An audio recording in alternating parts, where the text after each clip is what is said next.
Esta imagen que ha presentado la Fiscalía de Londres muestra cómo el príncipe saudí Al Saud maltrataba a su ayudante Badr Abdulaziz.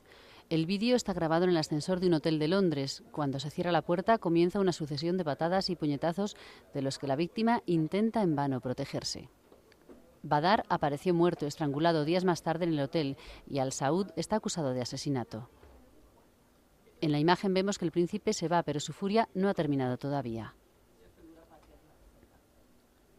La Fiscalía de Londres ha presentado otros dos vídeos similares a este en el juicio contra Al Saud por la muerte de su ayudante. Su cadáver tenía marcas de agresiones de distintos días, pero además presentaba mordiscos en sus mejillas y evidencias de tipo sexual, según el fiscal.